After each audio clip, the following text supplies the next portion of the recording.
البدع والأهواء، أهل البدع العقائدية وأهل البدع السياسية. أنا أقول بيننا وبينكم السلف، بيننا وبينكم الكتب، كان فيقول البدع بيننا وبينكم. بسم الله الرحمن الرحيم. الحمد لله حمدا كثيرا طيبا مباركا فيه كما يحب ربنا ويرضى. أشهد أن لا إله إلا الله وحده لا شريك له، وأشهد أن محمدا عبده ورسوله صلى الله عليه وعلى آله وأصحابه ومن تبعهم بإحسان إلى يوم الدين. Amma ba'd. Pertemuan yang lalu terkait zakatul dain, bagaimana perincian zakatul dain ibrar.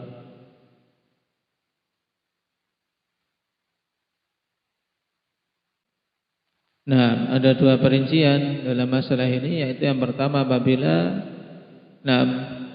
yang berhutang tersebut adalah orang yang mampu untuk melunasinya dan mudah seandainya diminta maka dia akan melunasinya, maka piutang tersebut dihitung dalam harta yang wajib dizakati setiap tahunnya. Adapun yang kedua, jika yang berhutang adalah orang yang sulit untuk melunasinya atau memang seorang yang mematil, mengulur-ulur, tidak mau melunasi hutang padahal dia mampu, maka hal ini tidak dihitung atau piutang tersebut tidak dihitung sampai lunas, baru kemudian setelah dilunasi ditunaikan zakatnya sekali. Kemudian dalam mengambil zakat, petugas zakat memilih yang bagaimana? Indaka Hanif, memilihnya bagaimana petugas zakat mau mengambil zakat? Misalnya kambing, milih kambing yang super, memilih kambing yang kondisinya pertengahan, tidak terlalu bagus sehingga merugikan pemilik, dan tidak pula terlalu jelek yang memiliki aib sehingga merugikan para fuqara, tapi pertengahan. Kecuali jika pemilik harta menginginkan untuk menunaikannya dengan harta terbagusnya, maka itu keutamaan bagi pemilik harta. Sekarang kita masuk pada zakatul rikaz. Qala al-Imam Sa'di rahimahullah, wa fi hadits Abi Hurairah radhiyallahu anhu marfu'an wa fir rikazi al-khumus muttafaqun alaih. Dalam hadits Abi Hurairah radhiyallahu anhu marfu'an, pada rikaz itu al-khumus, yaitu 1/5. Seorang ketika mendapatkan rikas maka 1/5-nya ditunaikan sebagai zakat. Ini yang dipahami dari perkataan Imam Sa'di rahimahullah. Baik, muttafaqun alaih. Lalu apa yang dimaksud dengan rikas? Wa rikazu huwa malul kuffaril madfuni fil ardh. Yang dimaksud dengan rikas adalah harta orang-orang kafir yang tertimbun di bumi. Yang jumhur ulama rahimahullahu ta'ala mengatakan rikas ma wujida min dafnil jahiliyah. Itu yang didapati seorang menemukan harta karun dari peninggalan masa jahiliyah.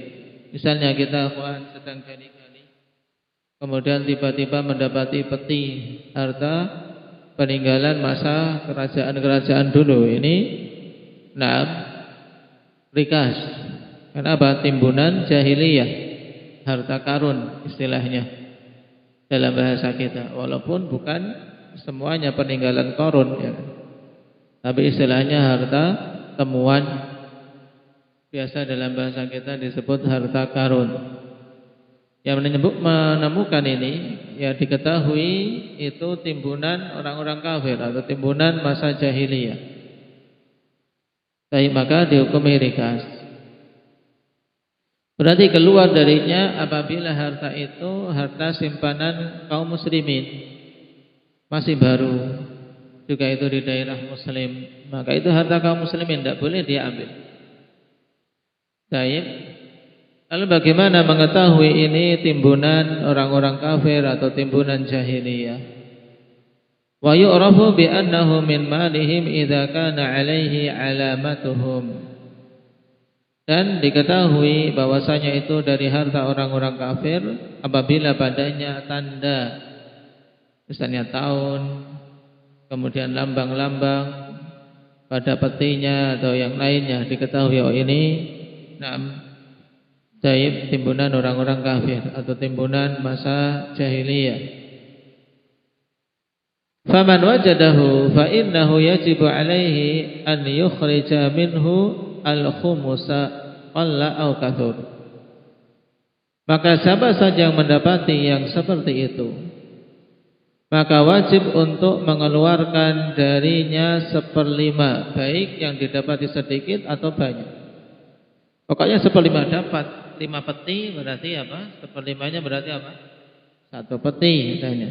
Tapi kalau cuma dapat beberapa keping, 5 keping, berarti 1 keping dia apa? Dia keluarkan. Baik. Ini tentang rikas. Adapun kalau itu dari kaum muslimin, amma idza kana alaihi alamatul muslimin aw lam takun alaihi alamatun fa innahu yakunu luqatah. Adapun apabila ada padanya tanda, itu harta kaum muslimin. Ya. Atau tidak ada tanda padanya, maka hukumnya luqatah. Nah, ini harus dibedakan. Seorang nemu, bukan apa? Nemu itu, jangan sampai berpikir seperti pikiran awamun nas. Menemukan sesuatu berarti menjadi miliknya, bukan. Menemukan sesuatu harus memiliki ilmunya. Kalau itu timbunan jahiliyah, namanya rikas. Ada hak yang harus dikeluarkan, yaitu 1/5. Kalau itu milik kaum muslimin, maka itu luqatah. Luqatah itu harus dia umumkan selama 1 tahun. Wa sata'til ahkamul luqatah fi babiha insyaallah, dan akan datang pembahasan tentang luqatah, harta temuan dari sesuatu yang jatuh dari harta kaum muslimin. Maka akan ada hukumnya tersendiri nanti, aturan-aturannya. Baik. Nah, terkait masalah rikas ini akhwan. Nah, pada hadis tersebut menunjukkan bahwasanya yang wajib pada rikas itu 1/5. Dikatakan oleh Ibnu Qudamah rahimahullahu taala, qadrul wajibi fi rikazi wa masrifuhu amma qadruhu fa huwa al-khumus lima qaddamna fil hadithi wal ijma', minal hadithi wal ijma'. Berarti terjadi ijma' padanya bahwasanya kadar dari rikas yang wajib dikeluarkan adalah al-khumus. Kemudian dari hadis tersebut kita ketahui bahwasanya rikas tidak dipersyaratkan padanya nisab. Tidak ada nisab untuk rikas. Baik, dan ini merupakan pendapat Imam Ahmad, Imam Ishaq, Ibnu Rahawai, Abu Ubaid, demikian pula Abu Hanifah dan mayoritas para ulama. Wa huwa aula bi dhahiril hadits, bagaimana kata Ibnu al-Munzir. Dan itu jelas pendapat yang utama berdasarkan dhahir hadis. Tidak ada nisab pada rikas. Kemudian faedah ketiga dari hadis, anna rikas la yushtaratu fihi al-haul. Bahwasanya pada rikas itu tidak dipersyaratkan padanya haul. Sehingga bahwa wajib mengeluarkan 1/5 tersebut pada saat itu ketika dia menemukan. Nah, dan ini dinukilkan ijma' oleh Al-Hafidz Ibnu Katsir rahimahullahu taala. Terus dikemanakan 1/5 tersebut? Nah, masarifur rikas, nah, masarifu al-fai, yaitu objek atau diberikannya rikas ikhwan itu diberikan kepada golongan-golongan yang merupakan golongan yang diberikan kepadanya fai. Kenapa? Karena hampir sama antara rikas dan fai. Baik. Sedangkan yang 4/5 itu untuk yang menemukannya. Sedangkan 1/5 diberikan kepada golongan yang berhak mendapatkan fai. Baik. Dan ini merupakan pendapat jumhurul ulama.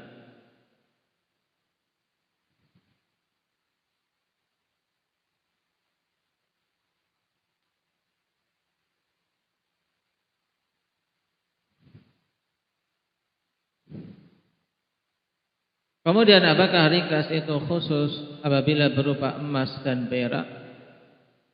Maka dari pengertian tadi rikas tidak khusus berupa emas dan perak, tapi barang temuan apapun yang memiliki nilai, maka itu apa? Itu wajib ditunaikan 1/5-nya.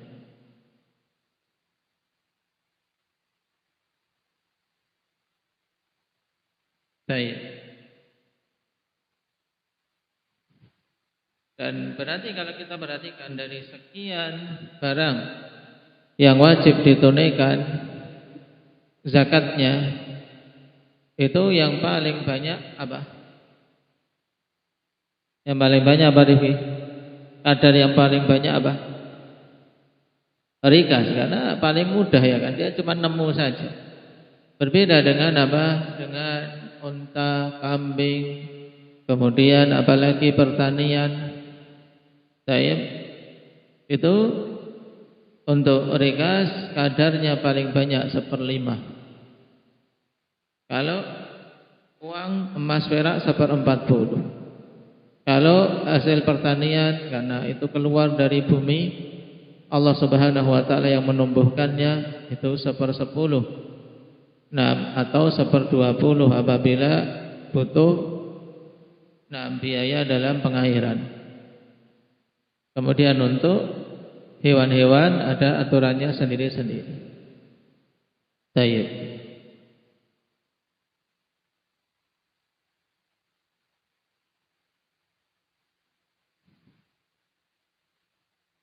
Sehingga karena mudahnya rezeki yang tiba-tiba dia dapat, dia temukan, maka yang wajib ditunaikan kadarnya juga banyak, 1/5.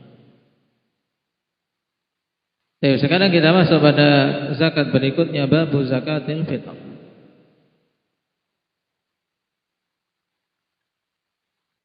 Yang ini insyaallah taala sebentar lagi kita akan menunaikannya, yaitu ketika seseorang telah menyempurnakan Ramadan. Ani bin Umar radhiyallahu anhu qala farada Rasulullah sallallahu alaihi wasallam zakatal fitr sa'an min tamrin aw sa'an min sya'irin 'ala al-'abdi wal hurri wal dzakari wal untha was saghiri wal kabiri minal muslimin wa amara biha an tu'adda qabla khurujin nasi ila shalah, muttafaqun alaih. Hadis Abdullah bin Umar ikhwan termasuk hadis pokok dalam zakat fitr, maka hendaknya dihafal. Qala al-mu'alliq zakatul fitr tulhaqqu bizakati li'annaha malun yajibu daf'uhu lil fuqara. Zakat fitr diikutkan dalam pembahasan zakat dikarenakan itu adalah harta yang wajib diberikan kepada orang-orang fakir. Kenapa diikutkan dalam pembahasan zakat, Imam? Padahal Ini bukan untuk mensucikan harta, sebagaimana nanti akan kita lewati hikmah dari zakat fitr. Tapi kenapa pembahasan zakat fitr diikutkan dalam pembahasan zakat?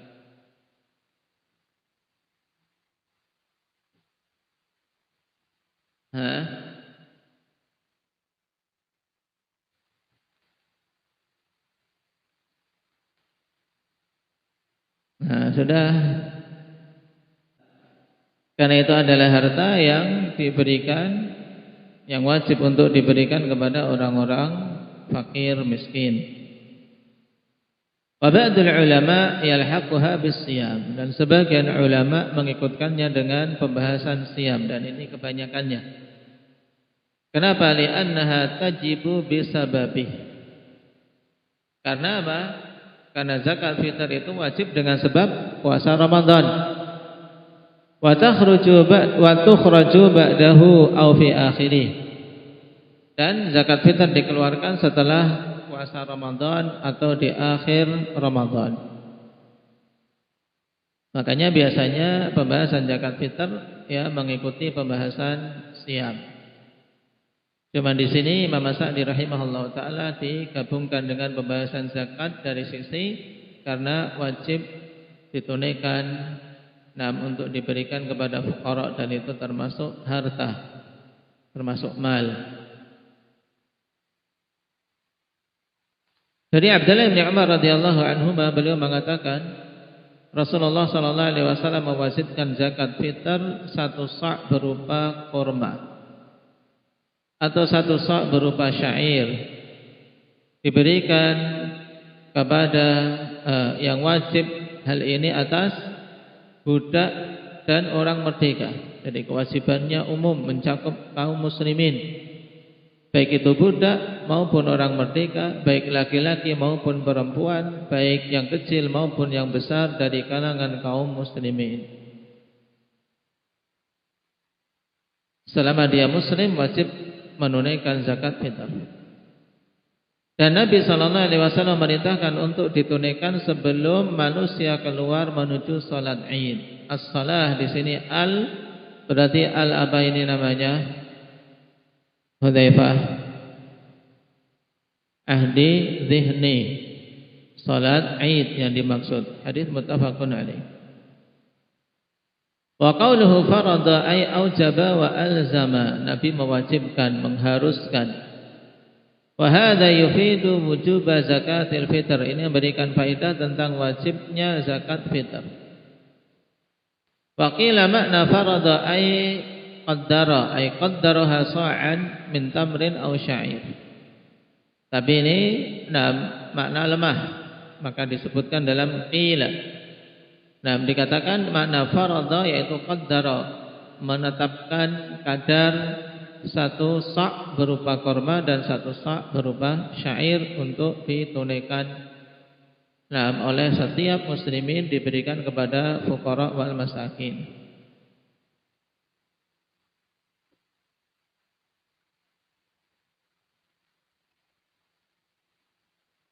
Dan sebagaimana zahir dari hadis akhwan, zakatul fitr hukumnya wajib.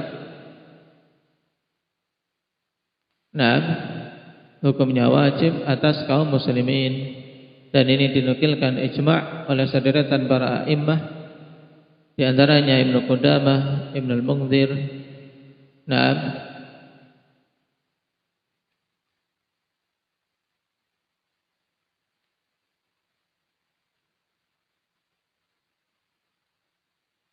Dan dinukilkan dari Ibnu Abdul Bar bahwasanya ada sebagian dari kalangan mutaakhir mazhab Malik dan Dawud Al-Zahiri mengatakan sunnah muakkadah. Tapi para ulama yang lain mengatakan wajibnya zakatul fitr.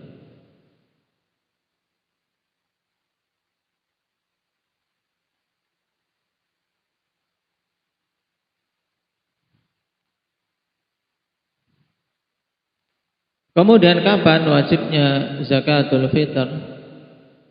Seseorang terkena kewajiban zakatul fitr, akhwan, sebagaimana namanya akhwan zakatul fitr diidhafahkan kepada fitr.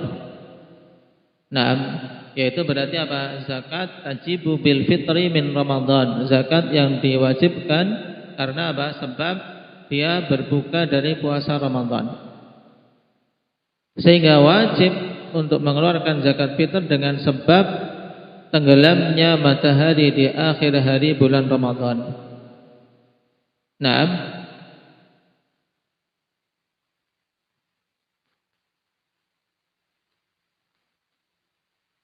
Maka siapa saja yang terlahirkan sebelum tenggelamnya matahari di akhir hari Ramadan kok lahir, ya kan? Lahir, kemudian mendapati malam Id masih hidup. Ternyata besok hari Id meninggal, maka dia wajib untuk dikeluarkan zakat fitrnya. Tapi kalau orang tidak mendapati tenggelamnya matahari di akhir Ramadan, misalnya tanggal 28 meninggal, wajib dikeluarkan zakat fitrnya tidak? Endang ya Mujahid?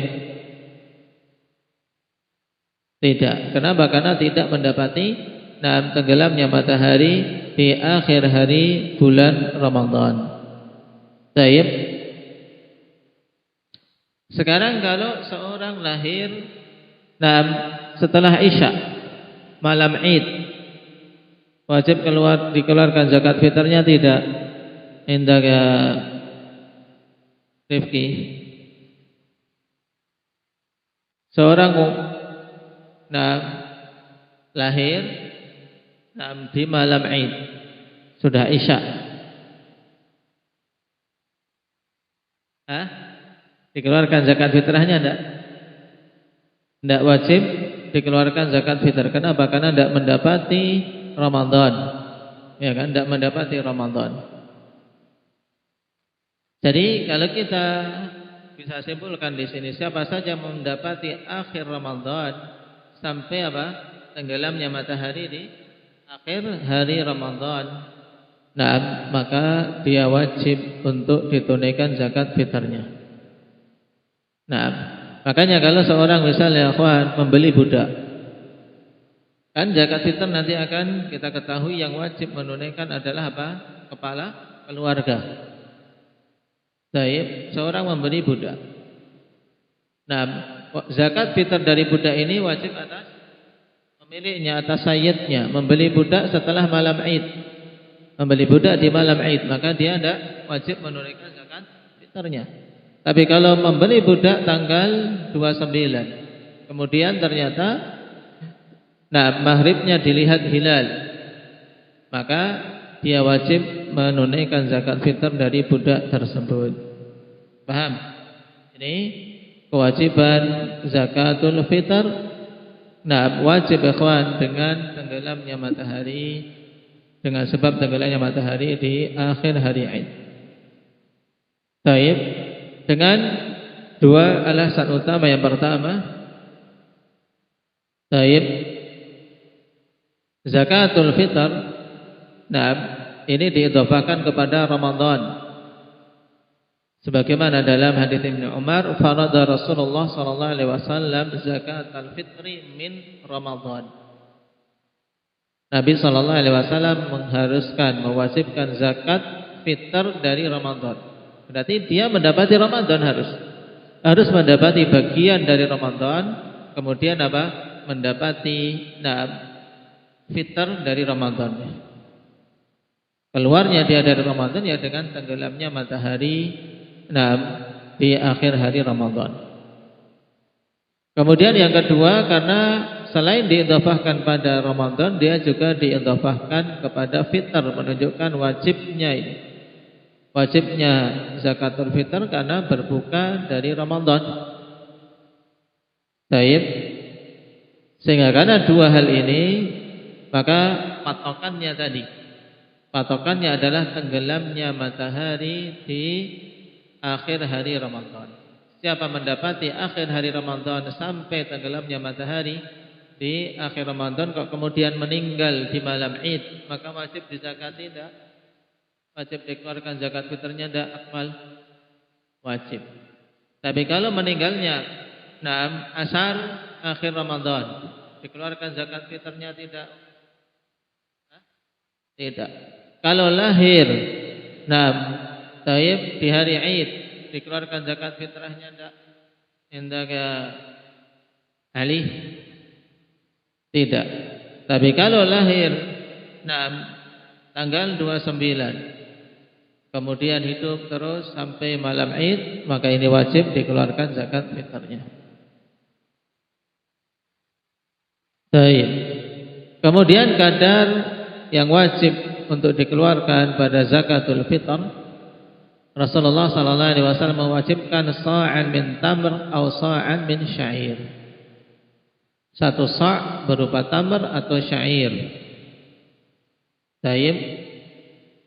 Atau ghalibu qutil balad. Nah, atau mayoritas dari makanan pokok masing-masing negeri. Berarti di sini kadarnya adalah 1 sa', dan sa' ikhwan adalah ukuran berupa takaran. Berarti yang dihitung adalah volumenya. Maka lebih utama untuk seseorang jika memiliki sa' menunaikannya dengan sa', ditakar, tidak ditimbang. Seandainya dia menimbang dengan ukuran perkiraan, misalnya perkiraan amannya dia keluarkan 3 kilo, maka dia tidak meniatkan zakat fitr 3 kilo karena tidak ada sejarahnya, tidak ada dalilnya zakat fitr 3 kilo. Tapi zakat fitr dia niatkan 1 sa'. Dia meniatkan zakat fitrnya 1 sa'. Kemudian sisanya sebagai sedekah biasa. Nah, oleh karena itulah yang tidak memiliki sa' dan dia menimbang, hendaknya ditimbang dengan kadar yang lebih. Kadar amannya 3 kilo kalau saya sarankan 3 kilo, kemudian niatkannya bukan zakat fitr 3 kilo atau 2,5 kilo atau 2,7 kilo, tidak. Tapi dia niatkan 1 sa'. Kemudian sisanya sebagai sedekah biasa, sunnah, sedekah biasa. Baik. Imam Nawawi rahimahullahu taala mengatakan pada hadis Abdullah bin Umar fihi dalilun ala anna al-wajiba fil fitrati an kulli nafsin sa'. Padanya dalil bahwasanya yang wajib pada zakat fitr setiap jiwa itu 1 sa', walaupun itu bayi. Tetap dikeluarkan 1 sa', tidak kemudian ini anak kecil setengah saja. Tidak. 1 sa'. Fa in kana fi ghairi hintah wa zabibin wajaba sa'un bil ijma'. Wa in kana hintah wa zabiban wajaba aidan sa'un inda Syafi'i wa Malik wal jumhur.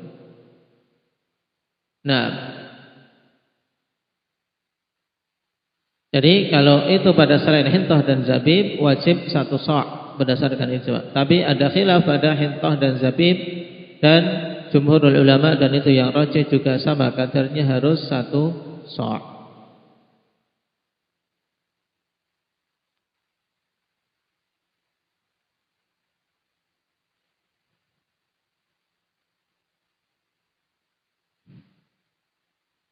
Kemudian atas siapa kewajiban zakatul fitr?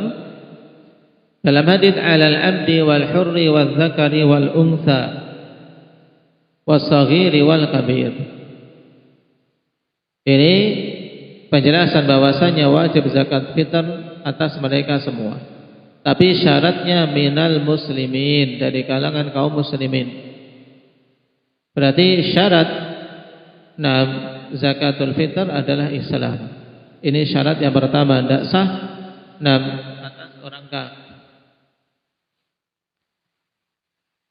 Karena zakatul fitr disyariatkan untuk mensucikan jiwa seorang muslim.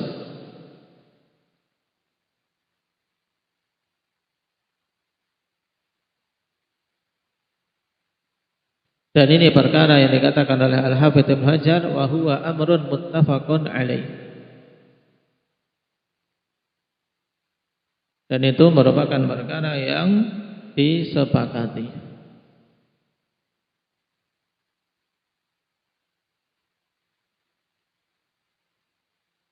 Kemudian kata Imam As-Sa'di rahimahullahu ta'ala, wa tajibu li nafsihi wa liman talzamuhu mu'natuh idza kana dzalika fadilan an quti yaumihi wa lailatihi sa'an min tamrin aw sya'irin aw aqitin aw zabibin aw burrin. Sekarang wajib untuk ditunaikan zakat fitr itu untuk diri sendiri dan untuk orang-orang yang nafkahnya menjadi kewajibannya. Ini makna tajibu li nafsihi wa liman talzamuhu mu'natu.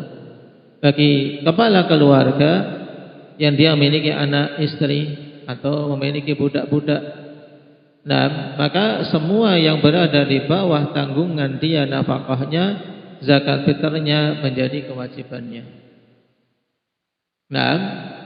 Jadi wajib atas diri sendiri terlebih dahulu.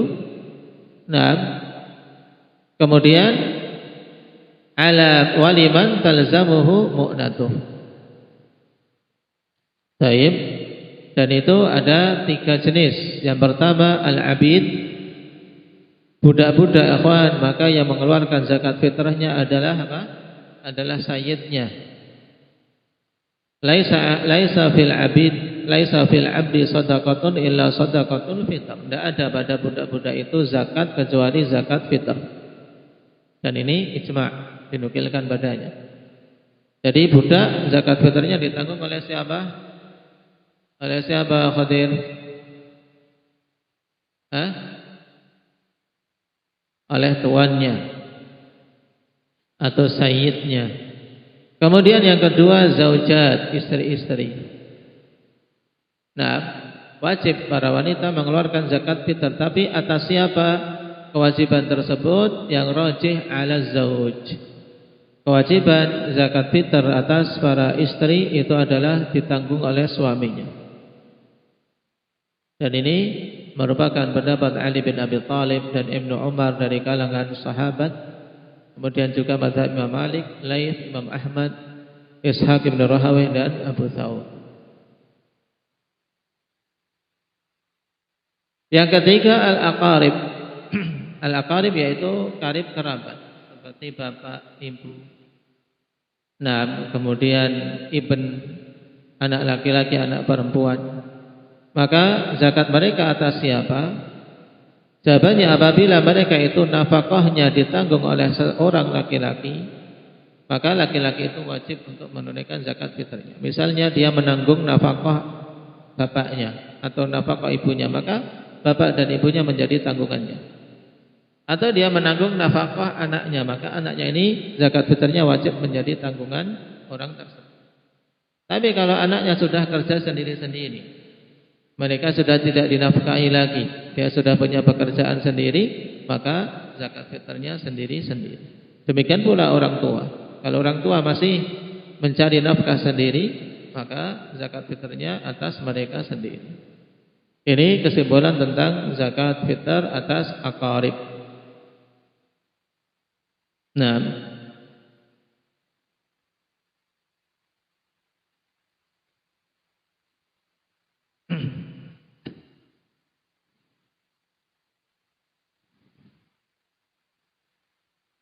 Syaratnya atau syarat wajibnya mengeluarkan zakat fitr, yang kedua tadi, yang pertama Islam, yang kedua idza kana dzalika fadilan an quti yaumihi wa lailatihi.